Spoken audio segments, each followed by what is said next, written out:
Hello and welcome back to Pump with Purpose. So I just wanted to talk a little bit about why Pump with Purpose even exists today. So I started this journey back when I had my first son. I had great plans to nurse.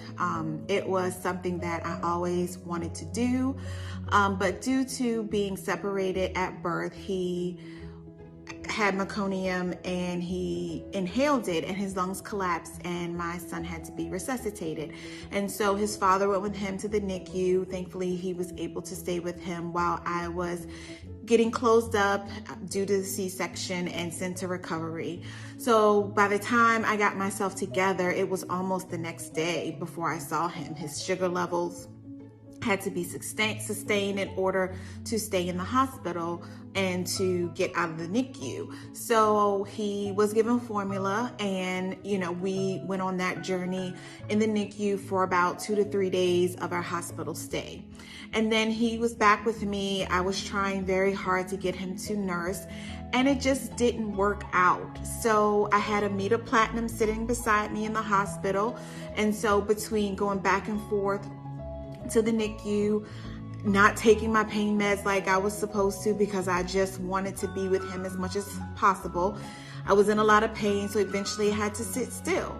But long story short, he did come out of the NICU. Everything was well. He was able to go home with me when I went home, but I wasn't able to have a successful nursing journey with him.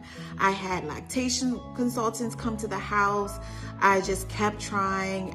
It just wasn't working. And then one of them just said, if it's working, go with it. Just pump.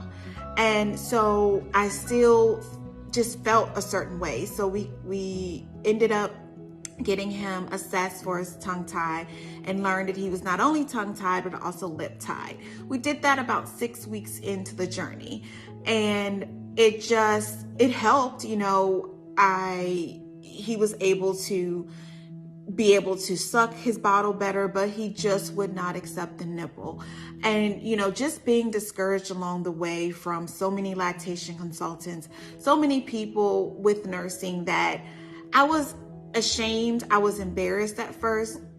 Throughout his journey, I didn't really tell anybody what I was doing. I was just doing it. And then I just realized that he was still getting breast milk. It was okay. And we went along the journey for 3 months before one day I was getting ready to try again for the umpteenth time and he laughed in my face. I mean, just laughed. And I was like, why am I doing this to myself? Why am I putting myself through this day in and day out? You're getting 40 plus ounces of milk a day. Why are you still ashamed? And so this has just been a journey. And then when my second son came, I just still struggled. I introduced him to the breast in the hospital. It didn't go well. He as well was not only tongue tied and lip tied, but then he had buccal ties. And so we were, within the first 2 weeks at the pediatric dentist getting all 4 released. And so, but during the hospital stay, I was even more of an advocate at this point. Like, Diana, you have this, this, like, what is the problem? And when it didn't work out, I accepted it so much faster, so much better. I mean, I still, have thoughts of it, but I want to be an advocate for the pumping community. When my friends now, their journey may not work out with nursing, or it did work out and they have to introduce pumping because they have to go back to work, I'm there. I'm there to say, okay, based on your pumping goals, based on what you want to do, this is how you can go about being successful with pumping. Where do you work? Where will your baby be? What time do you have to work? Let's work out a whole schedule to get you to being able to successfully pump and work at the same time. Or if you are exclusively pumping either by choice or this is what happened based on, your journey, what is the best way? What is the best pump? What is the best pump to? Do you like a fast suction? Do you like a slow suction? Do you like to be able to be more mobile? Are you okay being at the wall? Do you like to have a wearable pump? What are your goals? Do you have elastic nipples? I mean, there are so many things that go into choosing the pump that's best for you.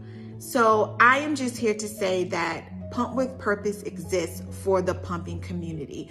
Not a part-time pumper, not someone that just says, oh, let's pick a pump. Let's just, whoever, I can recommend to you. No, let's sit down. Let's look at your goals. Let's look at your plans. Let's look at your schedule. Let's look at what works best for you and come up with a plan. Do you respond better to plan just like me? Or is a wearable pump or cup, would they work better for you? There's so many things to think about, and Pump with Purpose has a goal to be there for everyone that has to include pumping in their plan. Why not save yourself the time, the energy, the money that is involved for choosing the wrong products, to sit down with someone, develop a plan that works the best for you. And literally, I like this type of pump. I like this type of suction. Okay, so let's look at pumps that, allow that. Or, I'm not getting the best output. It's not as comfortable. Okay, so let's course correct and come up with a pump that may work best. Let's come up with a schedule that may work best. It's always recommended to be able to go a minimum of every 2 to 3 hours pumping for the first 12 weeks to allow your supply to regulate. I mean, some people, their supply may regulate beforehand, but it's always recommended to wait until 12 weeks just to ensure that you're establishing a supply. And then let's talk through dropping pumps. If you're hard to sleep during the night, let's, work out a plan to drop that pump. Or if you, are still worried about your supply, but you want to sleep, let's course correct and come up with a plan to drop that night pump, or maybe reset your schedule to still get the 8 times a day, but do it during the day. So there are just so many things that can go into pumping, and I just strongly want to support the pumping community. No more shame, no more guilt, no more being upset that your journey may not have gone the way you want. It is completely okay to have an issue with it and you would want to work through your thoughts and your feelings of why this didn't work. But if there are other options that will allow you to still provide your child with breast milk, let's talk through those. Let's see what will work best for you. That is the goal with Pump with Purpose. This is truly, truly my passion turned into purpose. I really sincerely and genuinely want to be there to help the pumping community reach their pumping goals. So until next time,